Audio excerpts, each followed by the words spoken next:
So, hello and welcome from a very, very cold and rainy North London to another one of these monthly lives I've been doing, talking to Ukrainian teachers of English about how the last 18 months have affected them, about what's happening with their teaching, about what's going on within Ukraine at the moment. And those of you who follow me regularly, you'll know that this is basically just a kind of attempt to amplify some Ukrainian voices and to help Ukrainians inside Ukraine particularly feel heard and get their messages out to the wider world out there. Thanks to everyone who's joining us. Nice to see so many of you. I'm just going to wait a minute until I see the guest who's going to be joining me today, Dariia. I don't think I've seen her yet, but if you're there and I've missed you, please do ask to join, and I'll get you on. In the meantime, you have to listen to me blathering on as I'm waiting for Dariia to join us. Let me just scroll through my notes. Hi to everyone, by the way. Let me see if she's here yet. I don't think she is.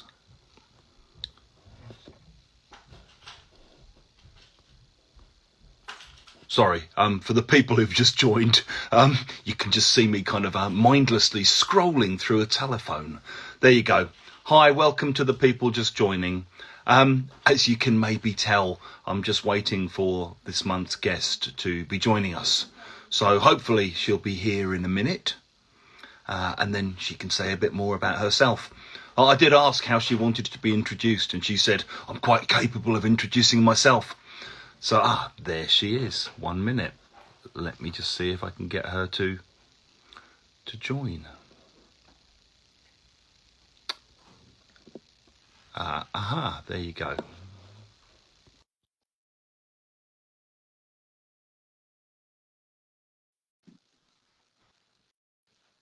I think. In a minute, maybe. What's happened there? Hello. Oh, hey, hello. How are you? I'm okay here, thank you. What about you? Okay, I'm okay. This is the last bit of kind of, I don't want to call it work because it's not, but this is the last thing I'm doing before I take a good time off and have a bit of a holiday. So I'm fine. That's good to hear. I'm really happy to be here. Thank you for inviting me. Thank you for agreeing to give up your time to be here. I'm wondering, Dariia, what do you prefer to call? Sorry, come again. Something with the sound. Yeah, sorry. What do you prefer to be called? Is there a short version? Like I use Dasha to root like or... That's okay. I mean, I don't mind both. Dasha, Dariia, as you like it. Really, like both are fine. Okay. So let's go with Dasha. Yeah.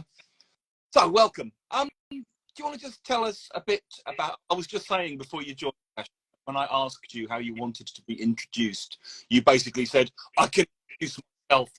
So I feel like I should let you just introduce yourself a little bit and maybe just tell everyone about who you are, where you're from, what you do, and so on.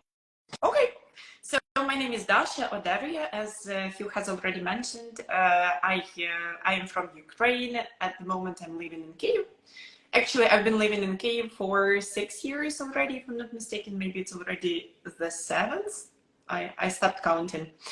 So I'm an English teacher. I'm also a teacher trainer and a conference organizer and a conference speaker. And what else? I've been an English teacher since 2013 and a teacher trainer since 2017. I always try, to say like for how many years, like how long I've been teaching or I've been training teachers, but it's always hard to count. So it's better to say just the date, just to memorize the date. It just becomes depressing to count. Well, you find yourself kind of going, I've been a teacher for, oh my God, 30. What? How did that happen?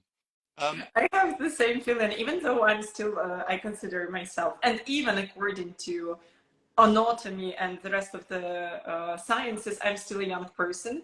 When I start counting how long I've been teaching, I'm shocked. Really, like half of my life. The years soon add up. And where did you grow up, Dasha? Where was your family from, and where did you grow up? So originally I'm from the Zhytomyr region, and I grew up in a small village in Zhytomyr region. Like Zhytomyr region, it's just to explain it to those who don't know where it is. It's closer. Well, actually, it's closer to Russia. It's like the northern part of Ukraine. But Zhytomyr itself isn't situated very close, like to Russia. It's more about Zhytomyr region that is situated closer to Russia.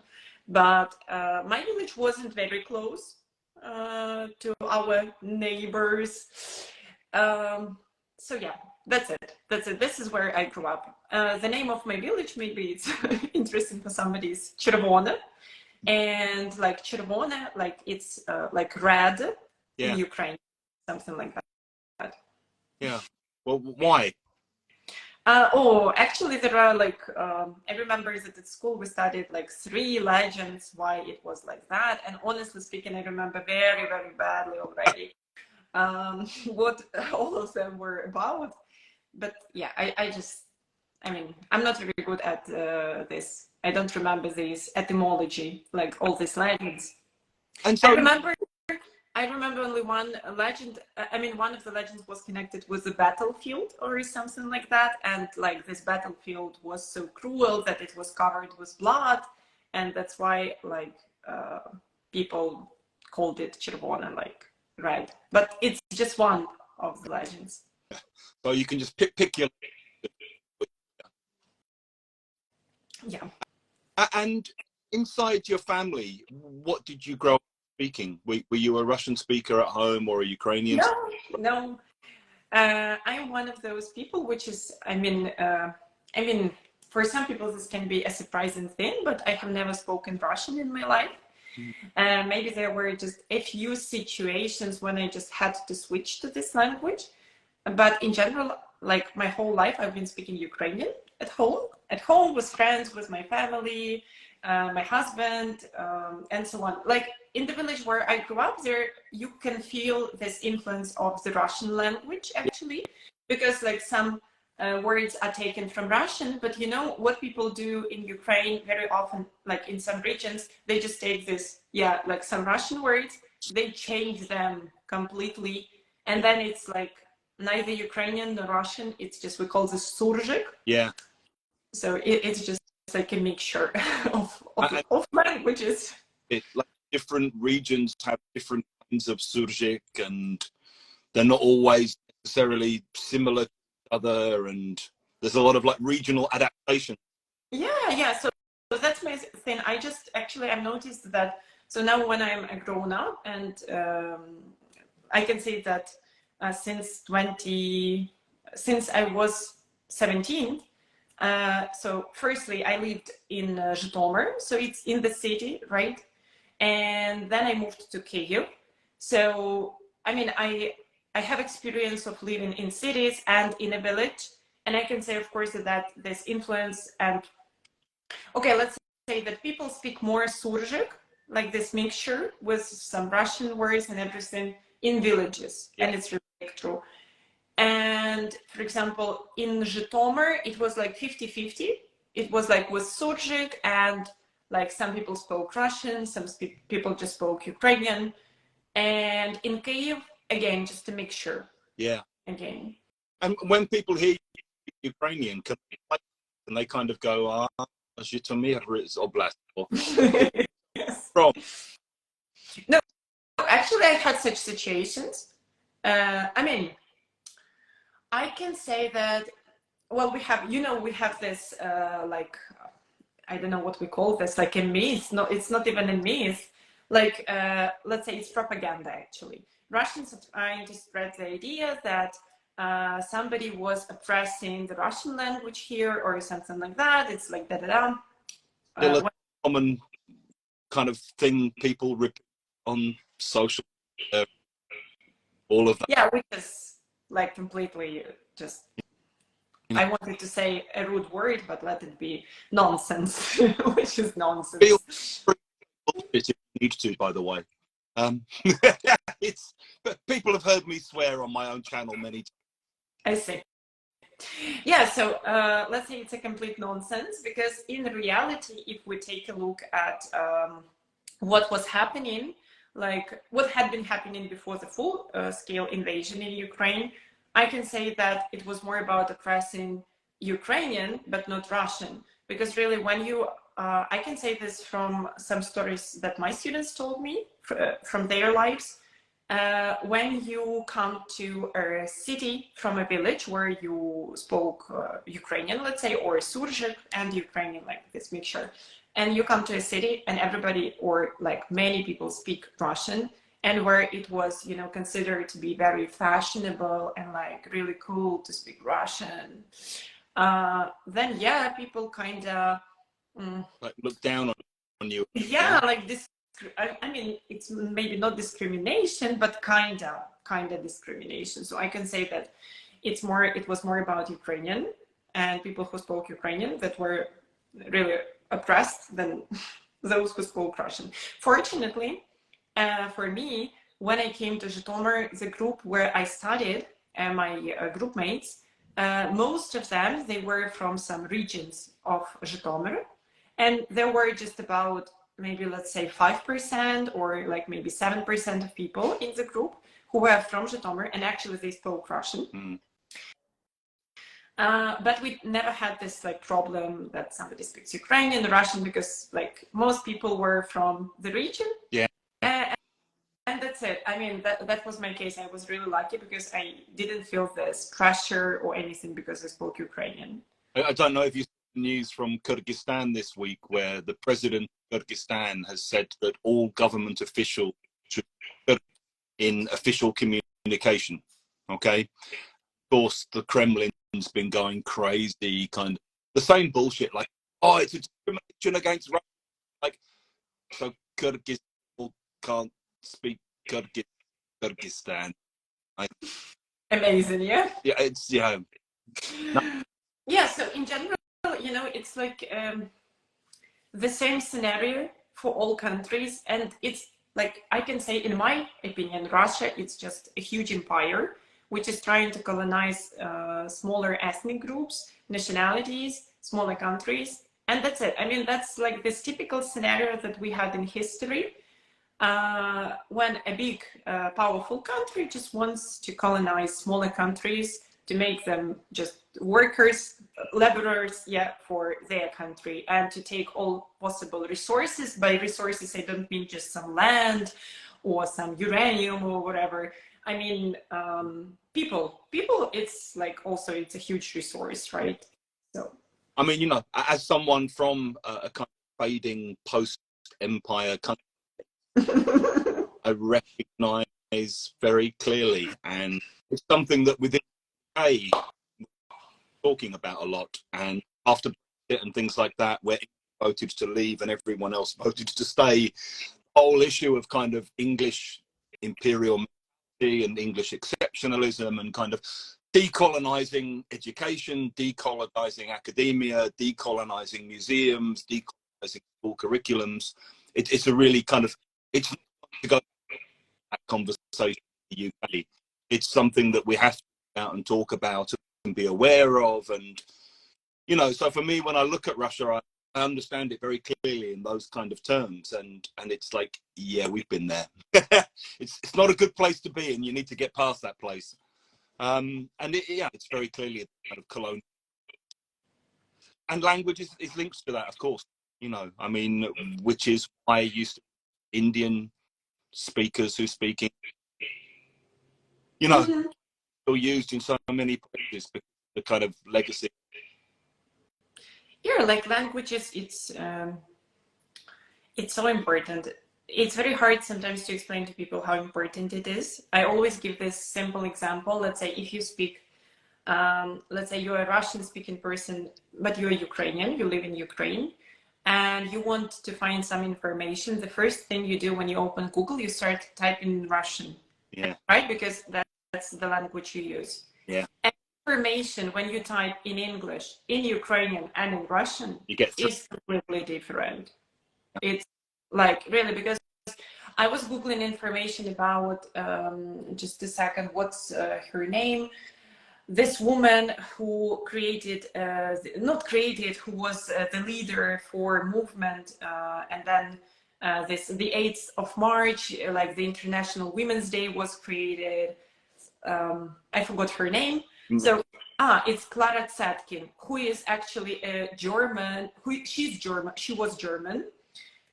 But when you Google this information in Russian, it's written a Russian leader for women's rights. Well, something like that. So of course, because she was like a great person who did something important, who contributed to society. And of course, Russia, when you Google in Russian, you will find information that she is Russian. How she could be Russian, having the name Clara Zetkin, I have no idea, like at all. It's interesting. I mean, I don't know if much research has been done into how things like Google operate when you ask the same question in different languages. So someone should do a conference because it's a really interesting topic. I think so. Because really, I mean, information is very different. When you Google in English, in Ukrainian, well, actually, I noticed that when you Google in Ukrainian and in English, information is kind of similar. Yeah. But when you Google in Russian, then you find out new things you have never known about. Yeah. So how did your relationship with English begin? Like, how did you first get into English? How did that becoming a teacher? Yeah, so my godmother, she's an English teacher, and when I was a child, I really liked her. I liked her personality, and it wasn't about a job as a teacher in general. It was just about my godmother, who I really liked. And this is how I started learning English. So even before I went to school, I had some classes. English classes, and I was so excited about this. Like, I know a cat, this is a cat in English. I was really excited about this. And then I went to school. I started to learn in English. It's like it was a compulsory subject at school. We had it firstly twice, if I'm not mistaken, twice a week, then 3 times a week. And I mean, we had Ukrainian also 3 times a week. So it was like almost equal, And luckily, I'm really happy again that this is my background and I didn't have too much influence of Russian Empire. Luckily, we didn't have like a compulsory subject, the Russian language, because I know at some schools it was like a compulsory and some students didn't even study Ukrainian. Yeah. Or studied, but not that much. So yeah, it was just like an optional subject. If you want, you can come at like 1 hour in the morning earlier. If you wanted, you could come 1 hour earlier before all the classes start to study this optionally, this Russian language, Of course, not too many people wanted to do that. So yeah, and then when it was time to choose the university or college, I had a few options what to do, but then I decided that like English, studying English was the best thing for me because I was really interested in this. And then my mom found a tutor for me in Zhytomyr, and actually that's just an amazing story. Because like my godmother, who is an English teacher, she recommended one of the like greatest university professors that could help me with English, because like it's considered that education in the village is much worse than in the city. Yeah. So yeah. And obviously everybody wanted like the best for me. So I woke up, like typically I would wake up at like 6 or even 5 a.m. Then by bus, I would travel for 1 hour, like almost 1 hour to get to the city. And then I had my lesson for 1 hour and 30 minutes. And then I would come back home and would go to school. So that was my like 11th form. It was this the last grade before graduation. Wow. So yeah. But Zhytomyr was the first place I actually visited in Ukraine. Come again? Zhytomyr was the first place I visited. Yeah, really? Why? They held Ukraine IATL there 15 years ago or 12 years ago, and I somehow came to Ukraine IATL, and it was the first place I remember visiting. So. Nice. And I haven't been back since, but I remember it still. Okay, I have an idea why you could end up there in Zhytomyr, but not, let's say, in the capital, not in Kyiv, because in Zhytomyr we have this university, it's Ivan Franko State University. Yeah, and there is really good faculty of foreign languages in comparison to those we have like around Ukraine, like in some other cities. So yeah, I can say, because I know some graduates of linguistic university here in Kyiv, and their level of English is much lower, and professors, like I can say, in some way neglected even their students. Yeah. In comparison to this state, Ivan Franko State University in Zhytomyr. So this could be the reason, actually. And when did you know, Dasha, that you wanted to become a teacher? That's a good question. I think it was this 10th form, like this year before graduation, when I started considering different options, because in general, I really wanted to become a professional dancer or something like that, or an actress even. I even applied for, we have here like university, I don't remember the faculty, maybe it was, so the faculty was connected with TV or something like that, TV presenter maybe, or radio presenter, something like that. I even tried to apply, but honestly speaking, I wasn't prepared for that. I wasn't preparing. It was just for fun, I would say. Yeah, so I wanted to get into, let's say, something maybe more creative, like more creative jobs. But my parents persuaded me and told me that it's impossible to earn good money doing that. Whereas if you become a teacher, it's a road to riches. Exactly. Uh-huh. But I think it's this USSR thinking when being an engineer or a teacher or somewhere being in this military field, it's always like something respectable and everything. So I believe that it's more about it. And I think that you can always be employed by the state. Nothing. Yeah. Sorry? The idea that you can always be employed by the state, if not, you know. Yeah. So, but that's okay. Anyway, I don't regret my choice at all, because I enjoy doing my job. And so yeah, I can say that I regret and I feel sorry. Oh my God, why didn't I become an actress or something like that? Because being a teacher. TV's loss is education. Well, actually, I have my page on Instagram. That's it. That's enough. Yeah. It's almost like being a TV presenter, really, when you go live here or also making stories, posts. And so when did you first kind of become aware of politics in any?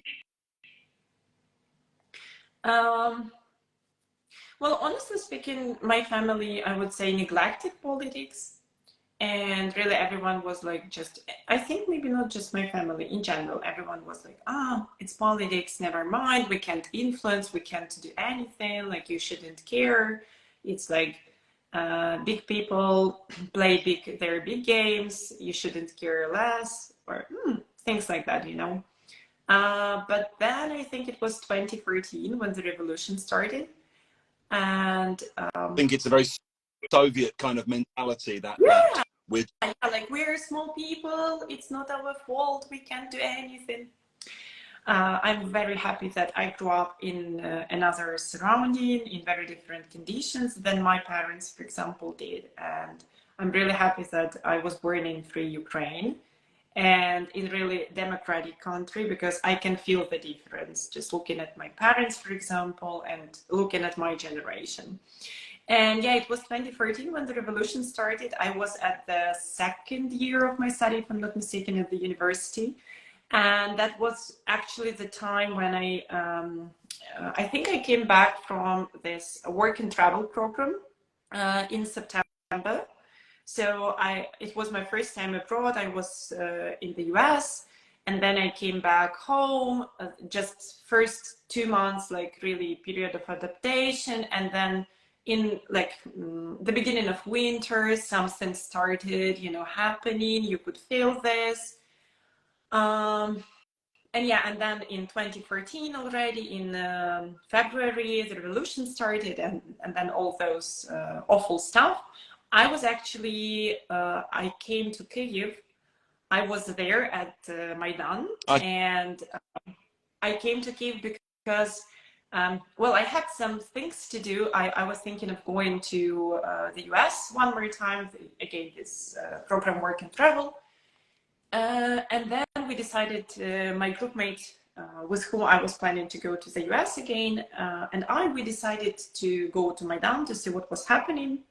And then, I mean, now I'm telling this to you and I have goosebumps, really, because the atmosphere was really just amazing. At that time when we went there, it was kind of peaceful.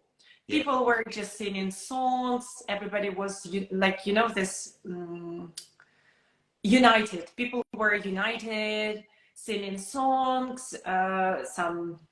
I don't know, they brought Ukrainian flags. It was really peaceful, but really, really like powerful, I can say, because you could feel this like in the air, this vibe of what was happening. But then really like just in a few weeks, I could see what was happening on TV.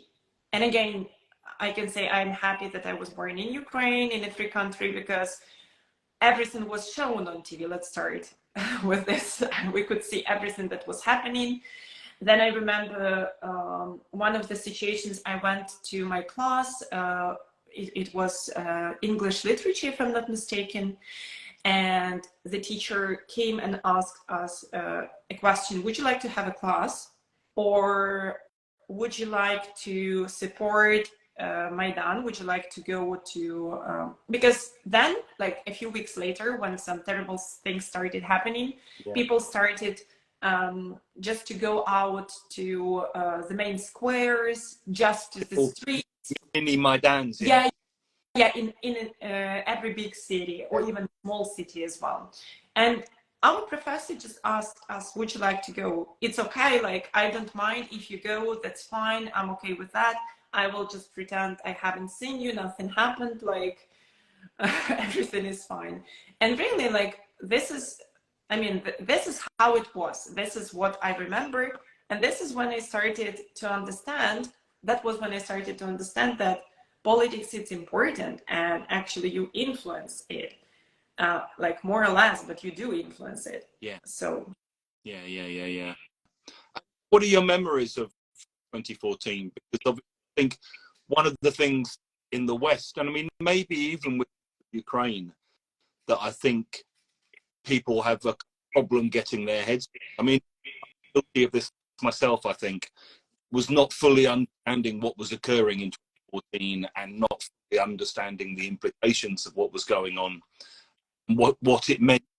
And, I mean, I continued going to Russia after 2014, and, I continued, even though places I'd been to in Ukraine before were now under occupation. And I don't think I was as conscious of it as I should have been. And I mean, what are your memories of what happened?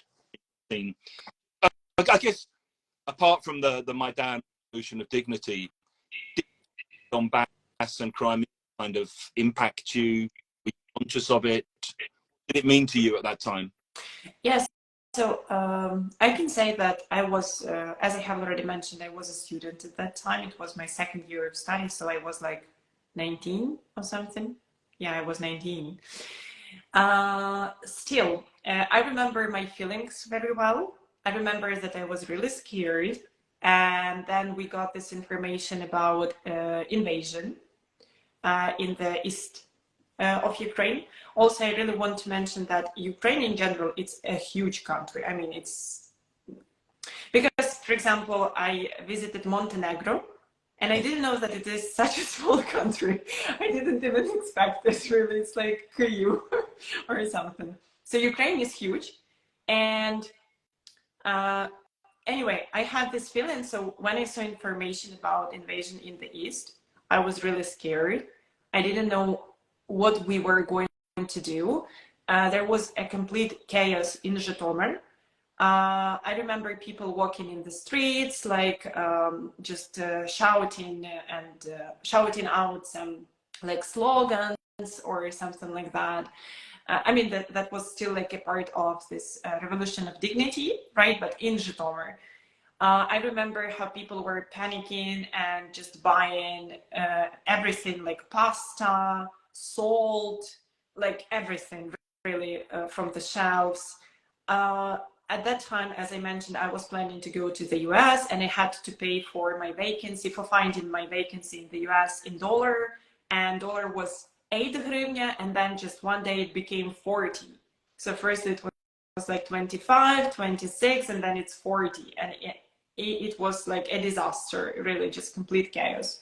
And complete no understanding at all what was happening, why. Yeah. Yeah. Like how Russia was, there was no understanding like how Russia was connected with our revolution of dignity, and why, and like some other country is trying to help when we want to get rid of this like president. Like it was very weird. I mean, I didn't understand too many things. Sorry, I said it took a long time to kind of join dots. Yeah. I mean, I can say I was 19 and I wasn't very smart, unfortunately. Bad for me, really. Oh. If it makes you feel better. Yeah, like I think the problem was also that I wasn't a big fan of history at school. And I think that it was also a problem that my family was kind of just kept saying, you know, like, oh, we are small people, we can't do anything, da da da. And I think that it also had, of course, some influence on me and my understanding of everything that was happening. Now, of course, it's everything is obvious, and I understand things from the past much better now when I look back. But yeah, at that time, just complete chaos. I was really scared. And 1 second. I've just started reading this, which is really interesting. I mean, anyone out there still thinks, oh, it's all because of NATO, should read this, because it's basically about 300 years of this stuff going on. It's like, it's anyone. I think there's a lot of people who can only understand things in relationship to the West, and they don't understand it in relationship to Russia's sense of itself, imperialism. And it's a book because it's, you know, it puts in a big picture historical. And you know, I didn't necessarily have that myself. I think my understanding of what my experience in Europe was filtered through having been to Russia a lot and understanding Russian history, but not necessarily understanding Russian history in relation to its colonies, you know? Yeah. yeah, I just remembered that also in my childhood I couldn't understand, because as I already mentioned, I grew up in Ukraine, and I mean, I can say my teachers at school were quite patriotic people as well, and it was the elementary school when we started all these things like the anthem of our country, or like symbols, what they meant, and all this stuff. And I just remember clearly this moment. I was a child, really, like maybe, let's say 9 or 10 years old, something like that. And we were watching the Olympics, and Ukrainian figure, oh, I don't know, what do we call these figures? what do we call a person who does figure skating? Figure skaters. Ah, figure skater, of course, right. And the figure skater uh, from Ukraine, she like lost, she got just not enough points or something like that. And then my mom was like, but we still can support the Russian like figure skater. And I was like, why? I couldn't understand why we should support a figure skater from Russia. And my mom was explaining to me like, but we are all from the USSR, and we were one country some years ago, and this is why we should support them. And I couldn't understand. There was like Huge gap, yeah. Huge gap really between us, and I was right. Yeah. I guess it doesn't make you feel much better to know that you were right, but I guess, you know. Yeah. And I actually just also remembered my mom told me that her granny told her many different stories from her childhood. And she mentioned that actually during the war, like Second World War, it wasn't that bad. She said that, like, that those were her words, it wasn't that bad. But then when this Bolsheviki came, like basically this USSR people came, she said that they took everything, and they were quite like rich people, I can say. Like they were farmers growing some, I don't know, some wheat or something like that. They also had some like domestic animals like cows, pigs, and the rest of the stuff, and they had money from that. And then she said that they took everything, like literally everything. They didn't have what to eat. And I mean, how it wasn't possible to understand who was bad, who was good. And so, is your mum still alive? Yes. And you still talk? Yes, we do. Yeah. You never know, because I've heard some horror stories about various families. No, we are in good relationship. Everything's okay. And how has the last 18 months been for? Well, in general, I can say that as I grew up, I influenced her opinion a lot. And I can say that she understood many things because of me. Yeah. And the same thing happened with my husband's family, because they were also like saying, oh, when we lived in USSR, like the government used to give flats for free. And then my husband was like, and how many years you had to work? 15 or 20? Okay. So you like worked from dusk till dawn for 20 years, and then the government gives you a one-room flat. Okay, amazing. Maybe it's better to have a good salary, so that you can decide what you want to buy using this money, and so that you can buy a flat, right? And maybe buy it in 5 years, but not just wait in a line for 20 years to buy a flat. Not to buy, but to get a flat, which you actually like kind of deserve anyway. So, and they were saying these things, and we started asking them questions.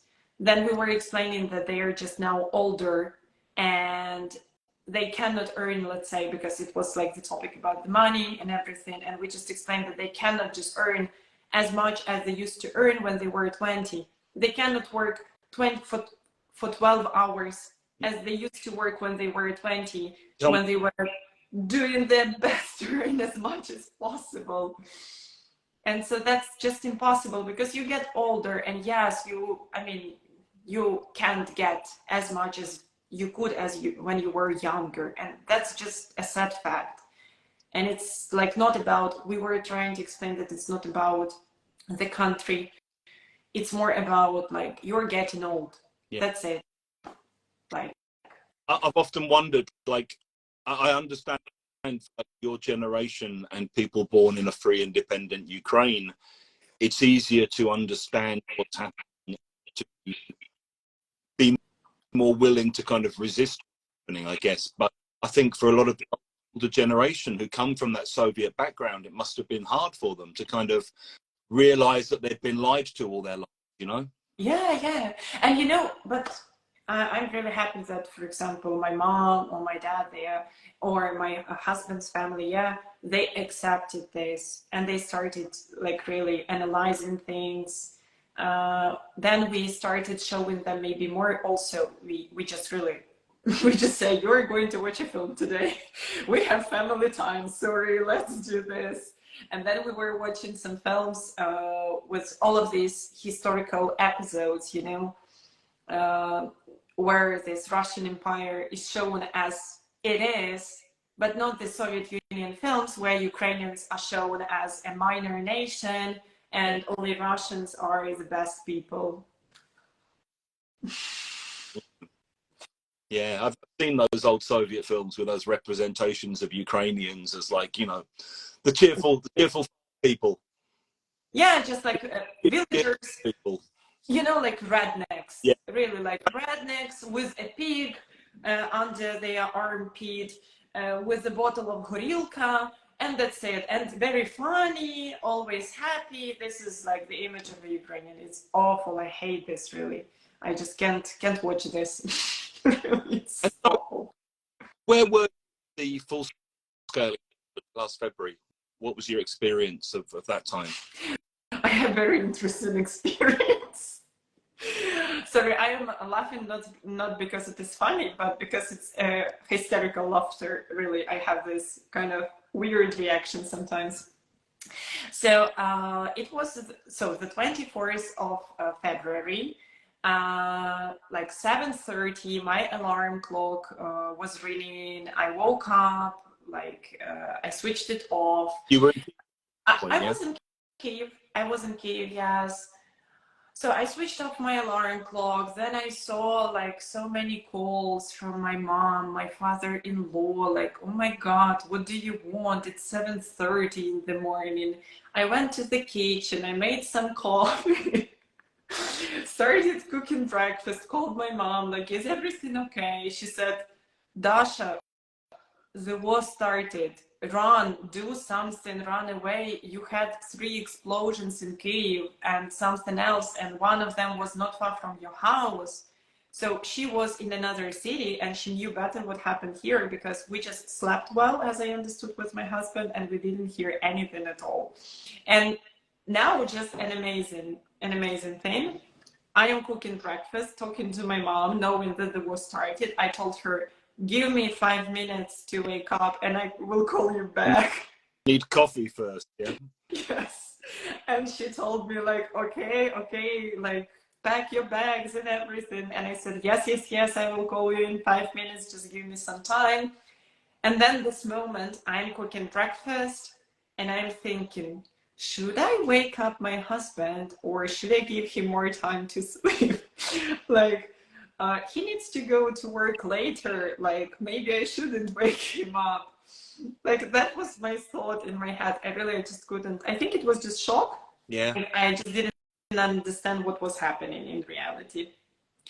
And of course, then I woke him up and his reaction was even better than mine. And he said, oh, everything will be okay. Don't worry. We shouldn't go anywhere. It's something crazy is happening. Never mind. Let's go to the shop and buy some water just in case, you know, there's bottles, like big bottles with water and everything. I said, okay, we came to the shop. They said, sorry, only cash, no cards, nothing works. We didn't have any cash at all. Our neighbor even offered us to buy like a few bottles of water for us. And I mean, we were completely lost. We didn't understand what was happening. In reality, my husband didn't believe at all. And when I persuaded him, I literally persuaded him to go somewhere to the west, to head west at least.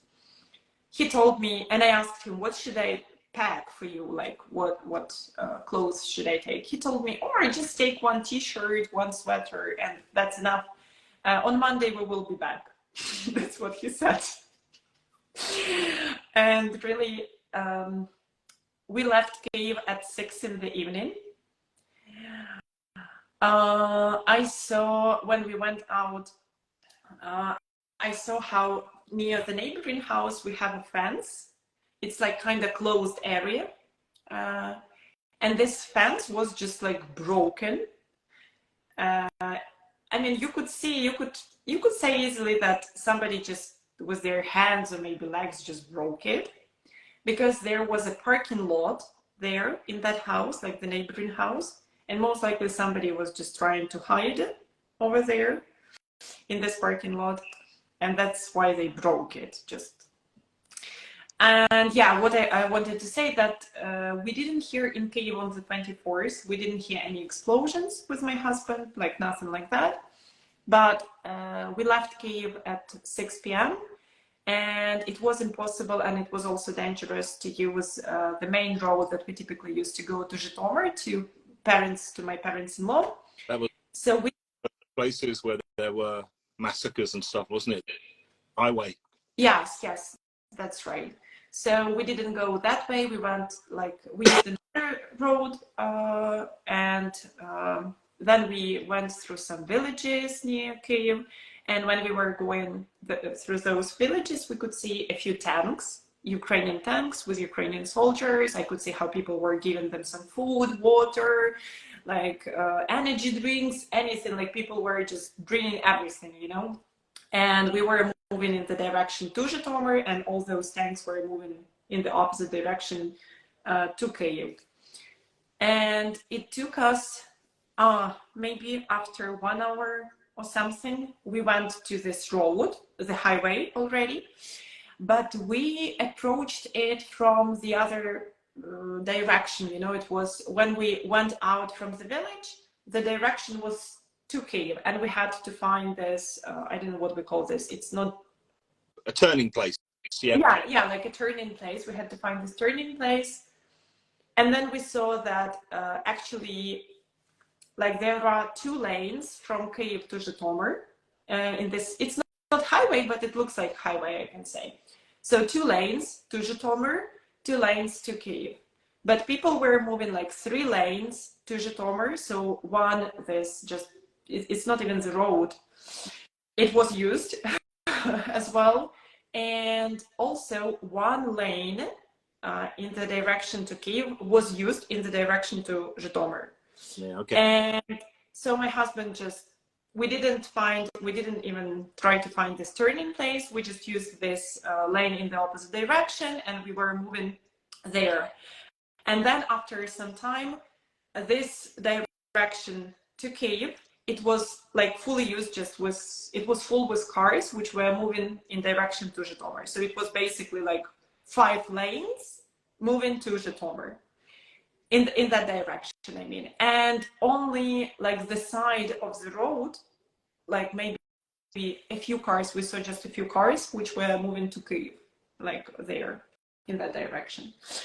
And it took us, like typically we spend 1 hour, 30 minutes, 40 minutes to get to Zhytomyr from home, but it took us 6 hours to get to Zhytomyr on that day.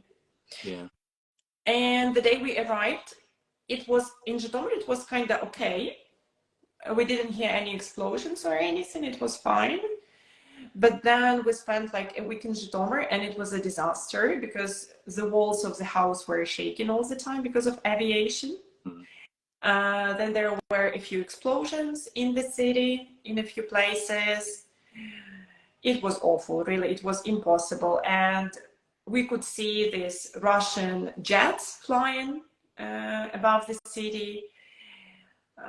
Complete chaos again, I can say. No, like a lot of small shops, they were opened, but like it was impossible to buy food from big supermarkets because I think it's connected with logistics, most likely, right? I remember the situation how I saw a post on Instagram that this school for disabled children who are also orphans, they didn't have any food because these drivers, they just refused to go anywhere, and they just left. They went to some other cities, and they needed just simple things like butter, Yeah, or some yogurts for children or something like that, you know, just I mean, nothing extraordinary, just some meat, anything just to cook some food, at least something for them. And yeah, I mean, my mother-in-law, she works in a small stall, just with some products, you know, some groceries, I can say. And she got food. I mean, this shop, it got food, and we were happy that we could buy some food. Also, we decided to buy some food for this school as well, because, I mean, I don't know what they would do. It's impossible. Like, luckily some people were just they went there to the school, they brought diapers, they brought some medicine. It was also impossible to find medicine because I was trying to find needles for people with diabetes, like for children with diabetes, and it was impossible to find these needles. It was a disaster, really.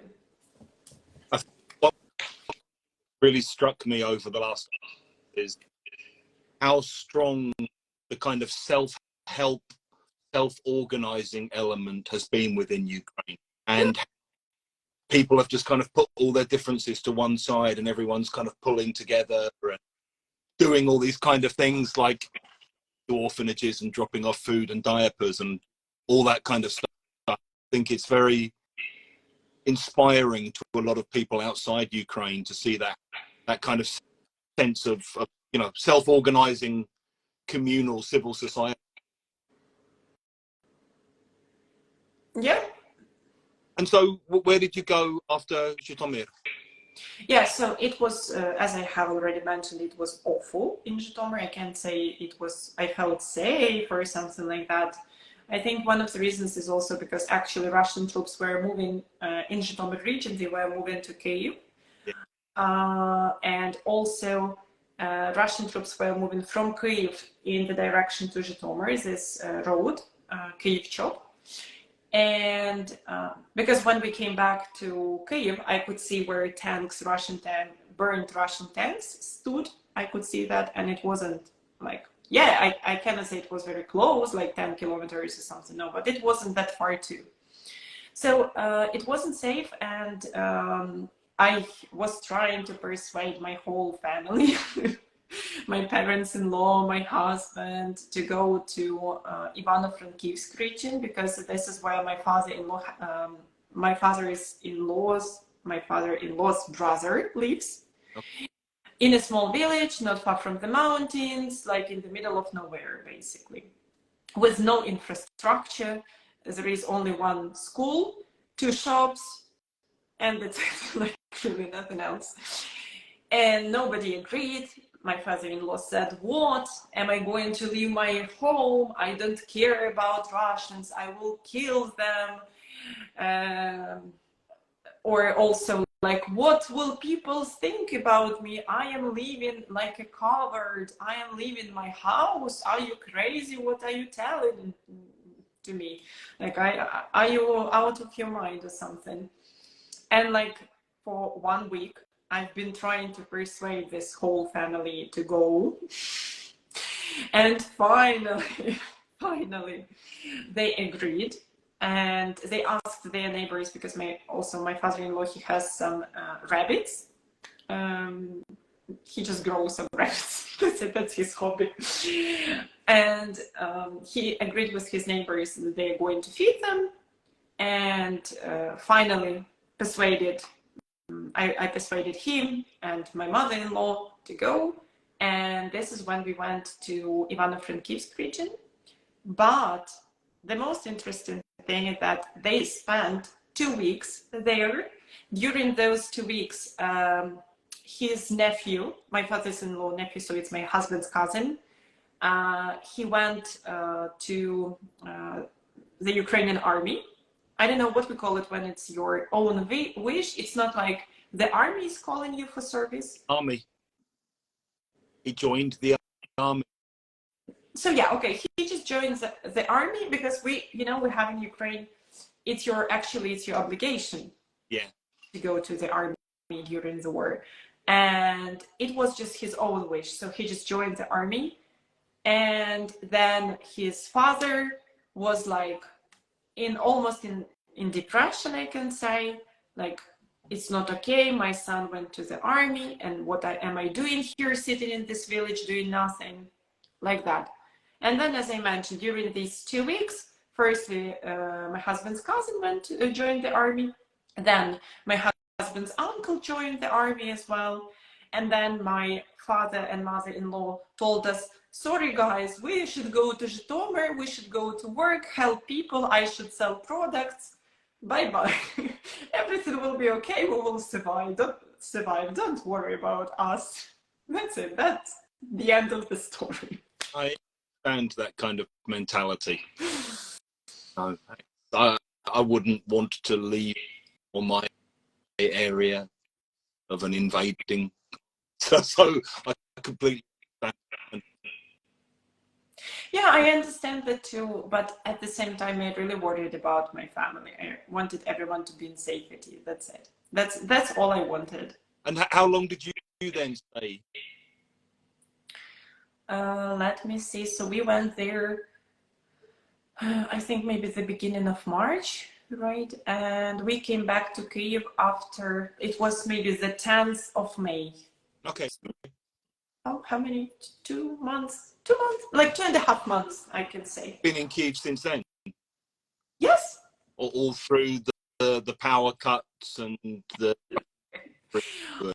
And Like, honestly, when I started thinking about what we've gone through, I am shocked. Like, really, I still can't believe that all those things, they just happened to me. Like, they feel like unreal. yeah. At all. Like, it's something impossible. Yeah, power cuts, we didn't have electricity. We had to buy this kind of gas cooker for camping so that I could make some, I don't know, cook anything, at least something. No lights in the city, so you just drive. It's winter, 4 p.m., it's already dark. You drive, you didn't see almost anything because it's really dark. Pedestrians don't exist because if you aren't wearing a white jacket, nobody can see you, or a white coat.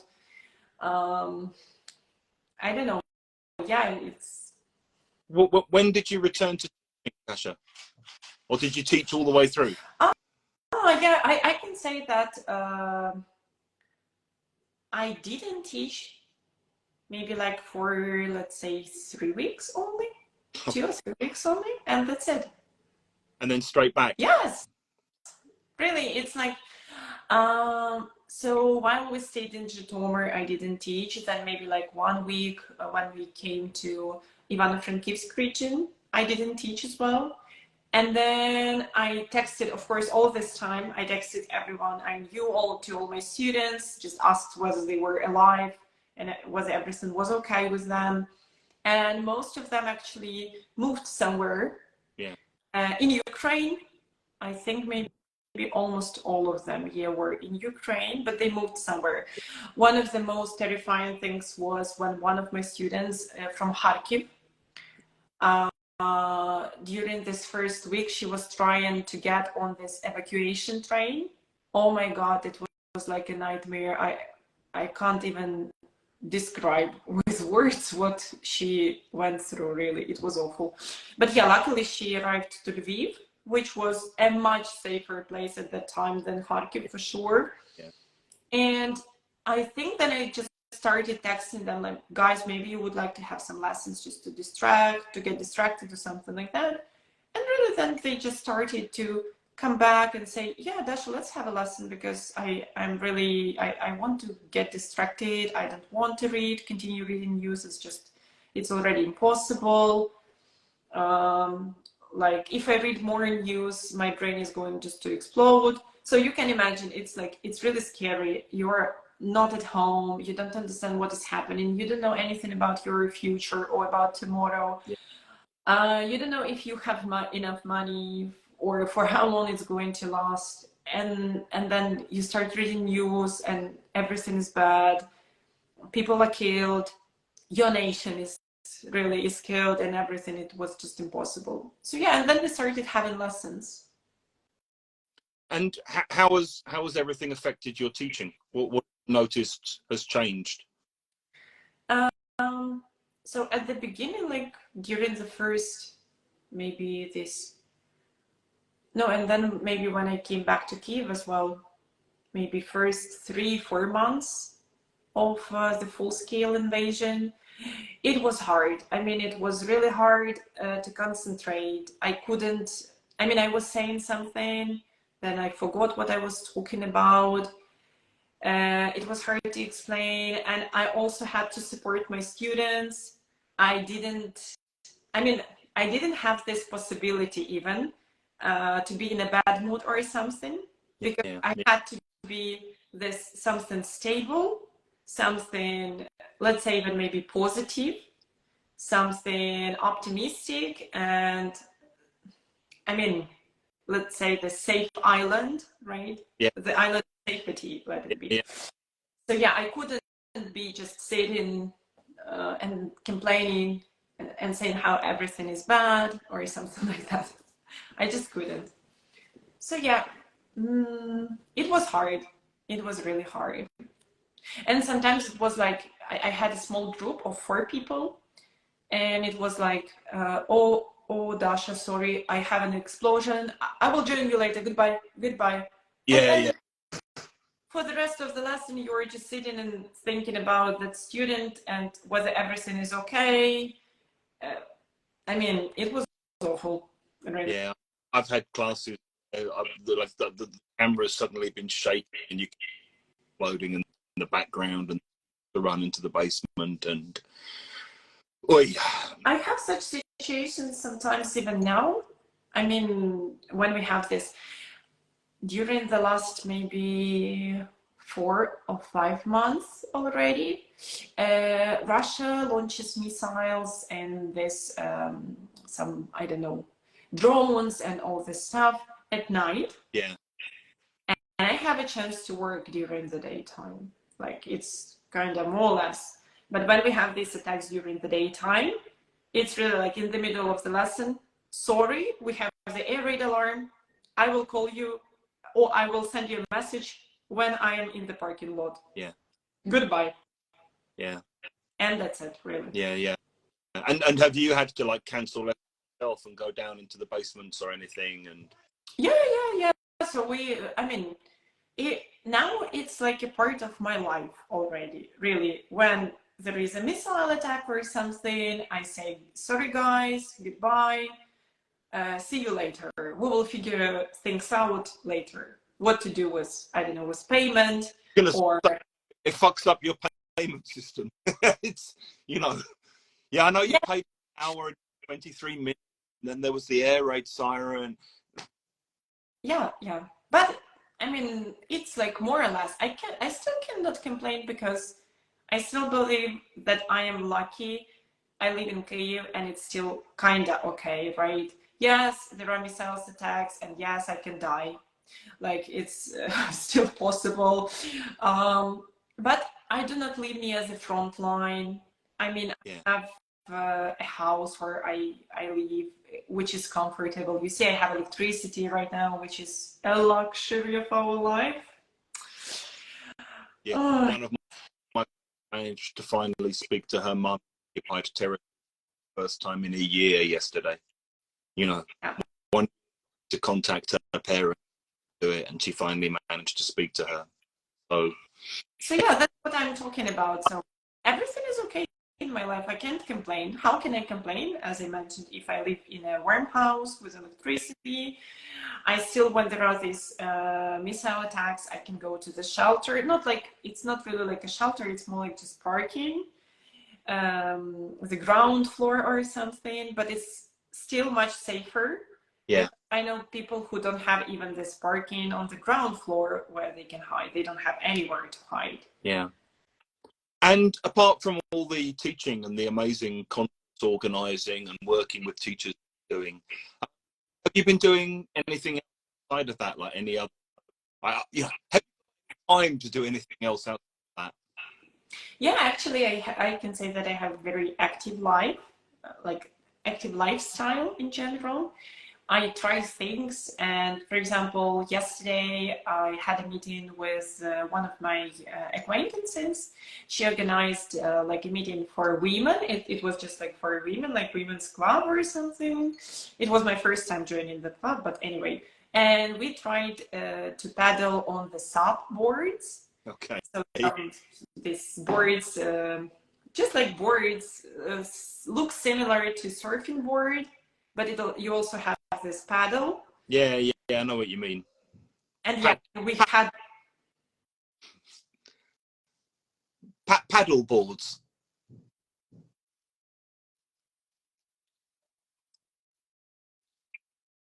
SUP boards, and then we went to the cafe as well.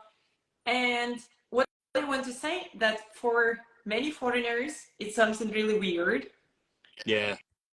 Because I continue living my life. I mean, I do some activities, but then out of nowhere, there is the alarm, and I know that I should run somewhere to the shelter because I can die from a missile. Yeah. This is how my life looks. Oh, you froze a bit there. Sorry, Dasha. Oh, I'm here. So, the next question, or couple of questions I was going to ask, maybe more sensitive or more difficult. I don't know. Do you still, did you before any family or any friends or contacts in Russia? No. And again, I'm really happy that I don't have any contacts. The only contact I had, those were teachers from Russia who I got acquainted with via Instagram. Okay. Those were the only contacts. Also, I had some followers from Russia. And again, those were just the only contacts I had. And at the beginning of the full invasion, I can say that I got many really creepy, weird messages from them. People just wishing me to die. Like, you have to die because you are Ukrainian. I hate you. You are a piece of shit, and some other stuff. Just teachers, just usual teachers from Russia. People who I don't even know. Like, I've had is from people I've actually worked with telling me they hope Azov kills me and rapes my children. Amazing. Totally normal behavior for an English language teacher. It was awful. For me, it was really weird because, in my opinion, English teachers, these are people who know one more foreign language, who can read information in English, who typically are open-minded people, typically, right? And so on. So it was really weird. And I was shocked, but doesn't matter. But for example... Support within that or not? Sorry? Did you have any messages of support from anyone within that? I know one person, and again, we got acquainted via Instagram. Her name is Nastya. Maybe you have seen her somewhere on Instagram as well, because she also has her own blog. And the situation is the following. Her mom is Russian. Her dad is Ukrainian. Yeah. Has Russian citizenship. She was living in Moscow. But she had lots of relatives in Ukraine, lots of friends and students in Ukraine as well. And she actually was maybe the only person, almost like the only person who texted me and told me like, oh my God, Dasha, I'm really sorry. I don't know. Tell me how I can help you. I will do everything. Just tell me what I should do. And till this time, I just want to say about the level of respect she has to my culture, to my country. She, even though she doesn't know Ukrainian, she knows it just a little. She always sends messages in Ukrainian to me, only in Ukrainian. And I told her that I really hate the Russian language. I don't want even to see it, to hear it. Like, I want to have no connections, no surrounding. I don't care. And she sends messages in Ukrainian to me. She always asks me how I am, whether I'm fine, and so on. What about my family? She really worries about me. And she also moved to another country. She immigrated, even though she was like, okay, living in her country. But she said that she just couldn't live in the country which doesn't have the freedom at all. So it's like, it's impossible for her. Speaks volumes for the person. Yeah. Yeah. So, but it's maybe the only person I know. And as I mentioned, maybe the reason she understands, maybe just, I'm not saying she can understand me, maybe, but supports me, maybe, I don't know, is that she actually has family in Ukraine and some relatives and friends and everything, maybe because of that. Yeah. And I just want to add that my husband, he has his relatives in Russia because his mom is actually, she was born in Russia. Okay. And she moved to Ukraine when she was like 10 years old or something like that. And she had lots of relatives in Russia. But in 2013,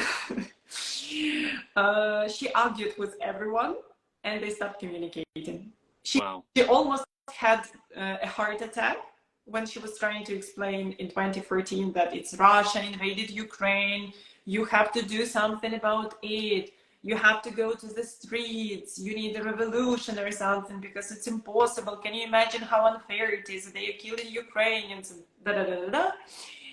And they said, you're out of your mind, it's all your bandera, and so on, this typical story. And that's it. And they stopped communicating because it was impossible. She just emotionally couldn't, digest all of these emotions. It was just impossible. And so, maybe an even more dangerous question. Probably because of my own history and Instagram profile and everything, there will be Russians who will be watching this and who I know follow what I'm talking about. I know I still get sometimes messages from inside Russia, people saying thank you for posting. I also get lots of people saying the opposite, obviously. If there was anything you would like to say on inside Russia, or to ask them. And obviously I understand if there's nothing at all that you wanted to say or ask. Yeah, actually, I don't want to say anything because people.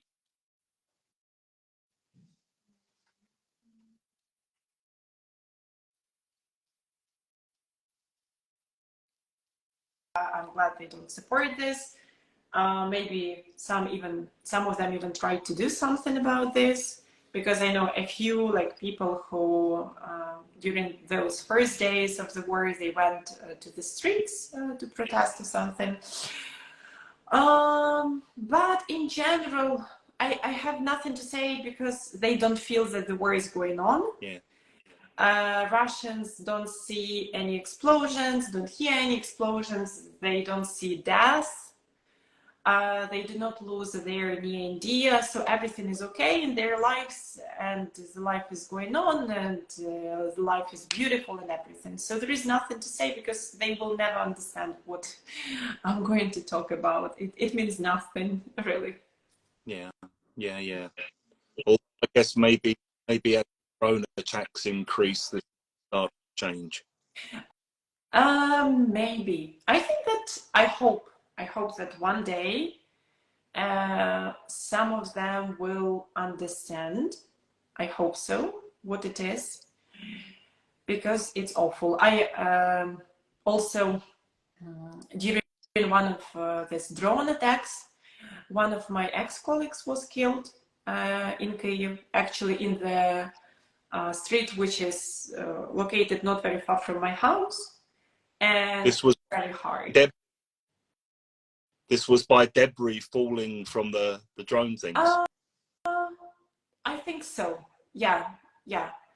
I'm not sure. Actually, it's very hard to say because there was a part of the building was just fully destroyed, and I never know what. Whether it is just a debris or it was the drone exploded. We never know. I understand that. I am really aware of the fact that our government also doesn't provide all the information, right? And I am okay with that. I support it because it's the war. And if I don't need to know some things, okay. I will understand that. It's in some cases, that's okay. Anyway, all the information that is needed, I still can get it. So Yeah. uh, Sorry, Dasha, go on. yeah, I just wanted to say that it's really hard to lose people, and it's maybe the worst thing about the war. It's not even about houses or like land, right? Because Ukraine, it's all about people in the first place. So yeah, I just I don't know. I think it will sound awful, but I wish Russians knew what it is to live during the war time, like in real, for real, not just like they live their wonderful lives, everything is okay, they don't feel that the war is going on. It's awful. I'm sorry to you and your colleague for your loss. Yeah. Yeah, words are fairly useless at the time. Yeah.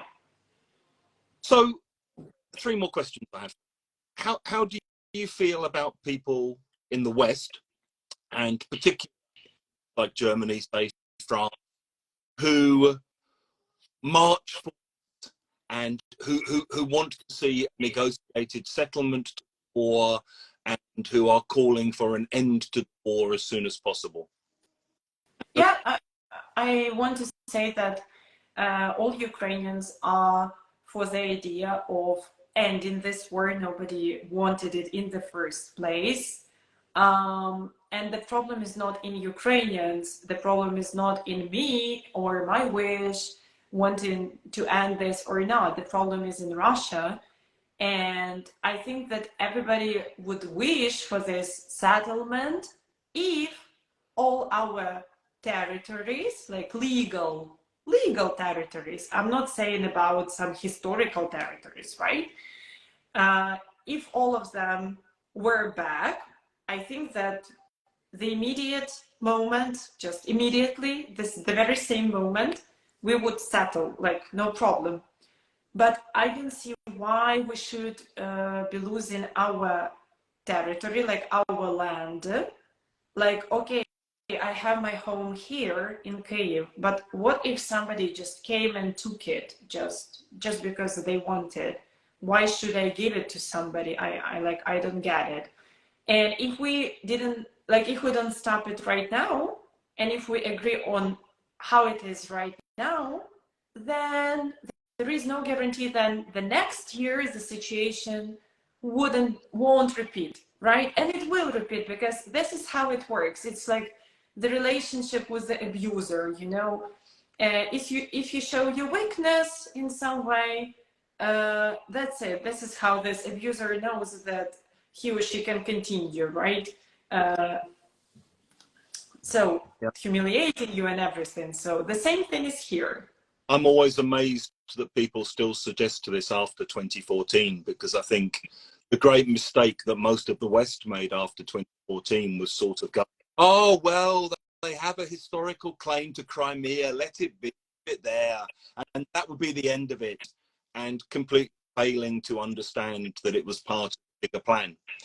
And now I look at it and think, what you think the Donbass and Poland, Kherson is going to solve the problem? It's insane. It's just going, you're delaying the problem. Yeah, yeah, exactly. It's I don't know, it doesn't make any sense to me at all, because really, okay, if we stop here right now, like my question is, why all our people, and for what all of our people died? Like, really, for what? Yeah. And so this may seem like a really weird question to ask, but given everything that's happening and that you've been through and that you've experienced, how are you becoming year? I know nothing about it. This is like a group of Ukrainians, and I kind of go, hi, how are you? I know it's a crazy question to ask, but it's like to ask. I am trying to plan things, but not too far ahead, let's say. I like, for example, I bought a ticket for the ITFL conference in September in Poland, and I have a plan. I have an intention, let's say. I have an intention to go there. But I never know what will happen the next day, really. So I hope everything will be okay and I will arrive there safely and everything. But for example, the last time when I traveled, I went like on vacation to Greece, and I had, I mean, because the sky is closed now because of missiles and drones and the rest of the stuff, I had to use a train. Yeah. And when I was coming back home to Ukraine from Poland by train, we stopped in Lviv. We had a stop for 5 minutes. And during this 5 minutes, I heard 3 explosions. One of them I saw from the window of the train. And the worst thing about it was that like the train keeps going. I mean, it doesn't matter. No matter what is happening, Ukrainian trains, they just keep going, you know? You know, as an English person, where the trains stop as soon as there's a little bit of snow, I'm looking at Ukrainian trains kind of going, wait a minute, we can't run trains when there's snow or a little bit of leaves on the line, but Ukraine's running a full train service in the middle of a war. What's wrong with my country? I was really surprised because we used one of the trains to get to one of the stations in Poland from one city to the other to another. We used a German train, if I'm not mistaken, and it was delayed for 30 or 40 minutes. And I was like, what's the problem? I couldn't get it. Am I right in thinking that there's kind of historical weirdness with trains where Ukraine's trains are still on a different, like, because of the system or something, yeah? Yeah. Different gauge or a different track, isn't it? Yeah, but now like there is one direction. They are building this, it's called monorail or something like that. I don't remember the right name for this thing, even in Ukrainian. So they are building it so that the trains from Poland could easily, or from even Germany, could easily enter Ukraine and vice versa. So it's weird. I mean, we arrived to Lviv, we had just a 5-minute stop, and it was awful, really. It was awful. I was really scared. I thought that we would die already, like, for real.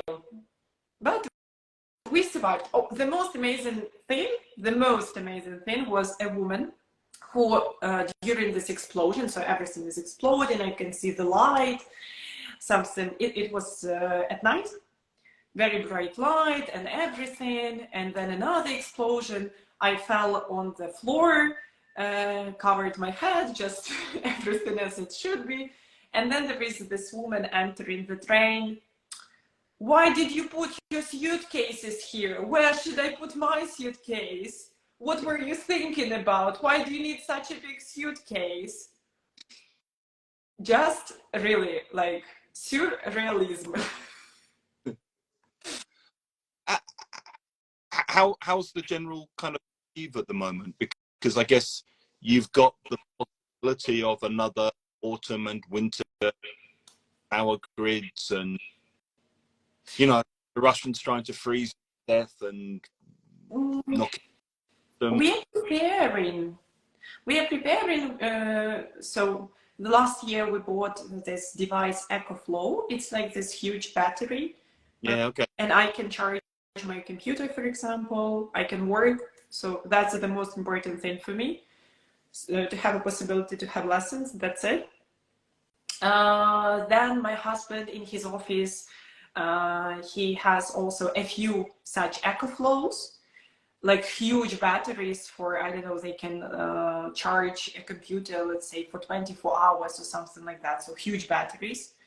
Then we also got this, the last winter we bought this for camping, this gas cooker, a thermo cup, thermo bottle, things like that. And this year we also planning to buy for our parents, we are planning to help them a bit and to buy like a generator which uses diesel or petrol, something like that. Okay. And we are planning to buy this special heating system for their house in Zhytomyr, which uses both like electricity, and so it will be like possible to switch from electricity to another source of energy, something like that. And something else. I don't remember. We had to buy something else. Something for water. We are also planning to buy something for water. But again, we are helping our parents, like my parents-in-law, because they have a private house in Zhytomyr. And if the situation is like really bad in Kiev, and let's say, if we don't have any electricity, if we don't have any water or something, I think we will go to Zhytomyr, because they have this like well. They have a well. It's possible to get water from a well. It's possible to install this special system, heating system, and to control it, and so on. So we are preparing. So people are just prepared for a long war of attrition, basically. Yes. Nobody wants to lose their jobs. Nobody wants to do that. And even during this blackout, I remember how not like some, most cafes, restaurants were working, and people who couldn't cook at home, they just went to the restaurants. The menu was restricted. It was like, we cook these salads, we have this soup. Oh, just a second, no, this soup is cold, we don't have it. If you want it, take like this one. Some sandwiches, things like that. So I think businesses are prepared already for this. Yeah. I even remember the situation from this last winter, how I went to the city center with my friend to the restaurant. So blackout, no lights, the stoplights do not work, full chaos in the streets. My friend and I, we are walking, the sound of these generators working in every corner, because every business was trying to use these, to run their business, actually to cook something and everything. And then we saw how people were standing near the bar, drinking some beer, and I was looking at it and thinking, oh my God, because it was Friday night or something like that, and I was thinking, oh my God, it's something crazy. Like, we are trying to survive. Today in the morning, I couldn't make any coffee because I didn't have any electricity, and I was really angry about this. People are drinking beer. Life is going on, like craziness. Really. Be like that. It has to be like that. But at the same time, I know that at this same moment, there are Ukrainians in the front line, and they are going through crazy things, like they're going through deaths, basically. And so it's like just a few 100 kilometers, and we have like very big contrast. Yeah. I know a couple of teachers serving in the armed forces in Ukraine. Follow them still. They're still posting on social media experiences, and it's so surreal for me, because we met, and they're language teachers, and really good language teachers, and now they're profile pictures of them are in camouflage and with submachine guns and things, and it's like that. It's true. And just to finish off that, is there anything else to share with people?